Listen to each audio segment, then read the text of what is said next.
because I wanted to get a response from you, Amina, to this issue of security.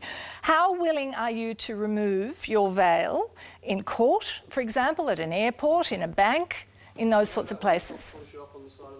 Sorry, what did you say up the back there? Well, how about when the cop pulls you over on the side of the road for a random breath test and says, actually, we want to just verify your ID right here, right now? No, in front of females, I am more than happy to show my face.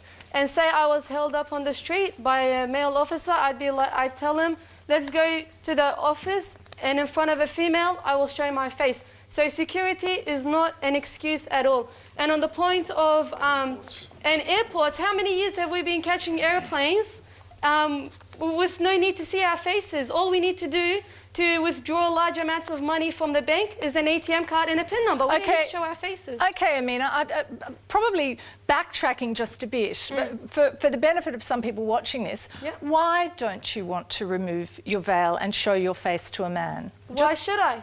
But why specifically not a man? Why would you do it for a woman and not a man? Because this is not my opinion, it's not my choice. Allah Almighty has ordained that we cover our faces in front of the men and not the women. So right now I'm covering only because there are men around. If it was full of women, I would have uncovered, no problem at all. Can I just attack the point of confronting? Who decides it's confronting? You or me? Like, society does. No, wait. I might find something confronting, you might find something confronting, he might find something confronting. Are we going to go and treat each one of them as a criminal and find them? I might find one who's a Gothic or an atheist or a gay person. I might find each one of these people confronting. Am I going to go and propose a bill to find them and treat them like a criminal? Who decides? Okay, Corey Bernardi, response? Well, let's go back to this. This is a mask, plain and simple. When our society gets to a point where we think it's okay for people in their day-to-day life to wear a mask, cut themselves off from their fellow Australians and go about their business completely without any comment or adverse reaction, I think we've lost the battle for what is Australian cultural identity. We are not cutting ourselves from society. You are cutting us from society. Okay, Sibel, a response from you to that? I mean, I totally agree with your concern regarding security. However, there are ways around it. Without putting a full ban to the burqa, there are ways around it. For identification purposes, at the airports, for passport, licence, anything that you need to identify my face for, I have no objection. And neither will many Muslim women have no objection. And in regards to your question about if you get pulled over on the side, I've been pulled over and I had no objection whatsoever.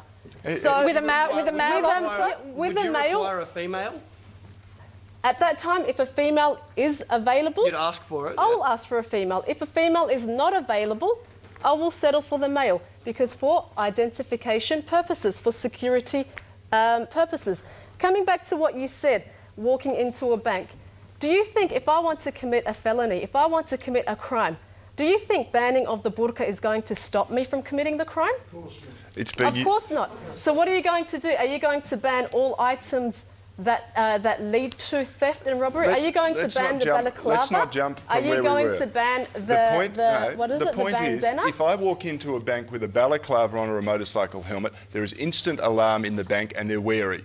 If you walk in there with your niqab or your face veil, they do not. There is no alarm, and as soon as that is the case, where people can walk around without revealing their facial identity outside of a professional circumstance, we are losing one of the things that really binds this society together. It is compromising our security. I have a question for you.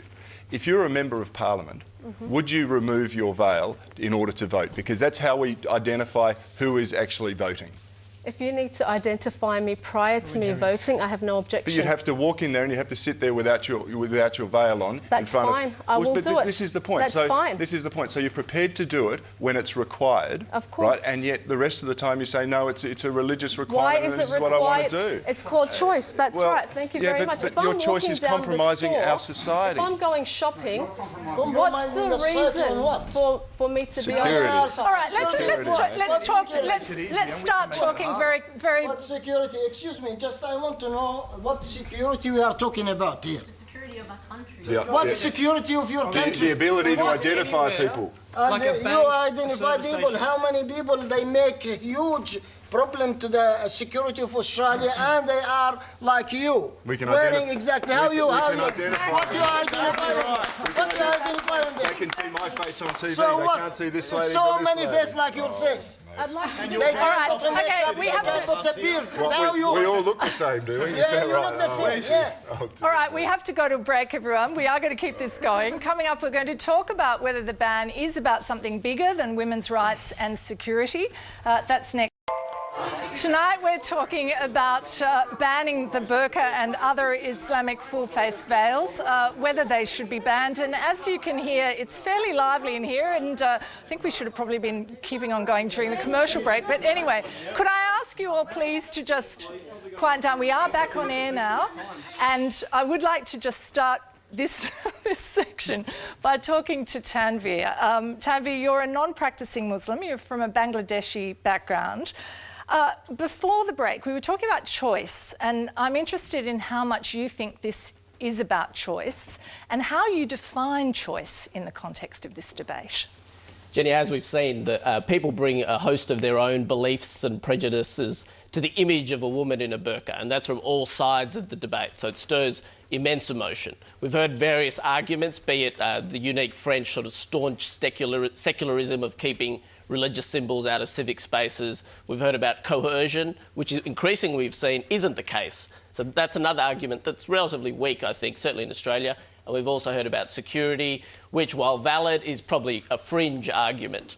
Now, very interesting, what I want to pick up is people talking about that they've chosen to do it. So in this context, the burqa or the veil is increasingly an assertion of individual identity. Now, this is actually a very modern trend. This is not its original purpose. It's very much a communal garment. But now increasingly we see young Muslims wearing it as an assertion of identity. And that's very Western. It's a very Western thing. Now, we heard from Tariq Ramadan talking about the increasing visibility of Western Muslims. You mentioned that I was a non-practicing Muslim. From my background as a Bangladeshi, I'm fairly rare. It's unusual that I'm a non-practicing Muslim.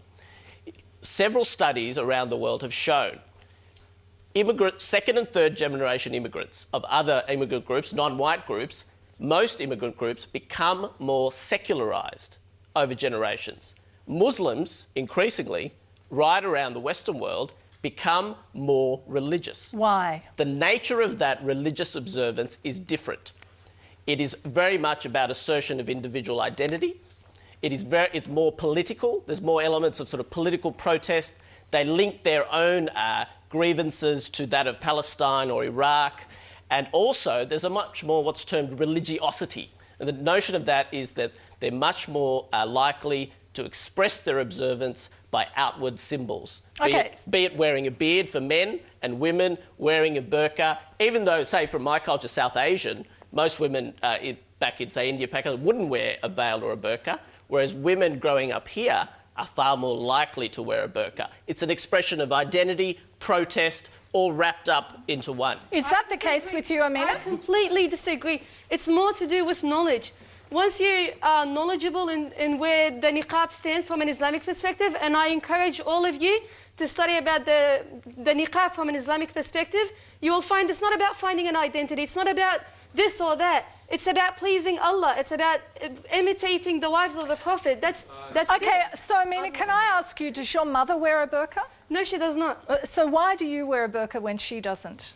Who's my mother? Like, each one is for themselves. On the Day of Judgment, I'll be. But I'm just standing by wondering. I'm myself. just wondering if part of what Tanveer says is correct. And I'm also like more knowledgeable in terms of where niqab stands than my mother. My mother is probably more cultural, whereas I've seen it from the Islamic perspective. Okay, Sibel, what about you? Do you relate to anything that Tanveer was saying about it being partly a protest as well as a religious expression? Well, at the end of the day, speaking on behalf of myself and all the people that I know who wear the niqab, at the end of the day, it is a personal choice. You know, like I mentioned earlier, despite the fact that my male family members were against it, I still decided to wear it. In Islam, we are given, we are told to be modest. Now, every one of us will interpret modesty in their own way.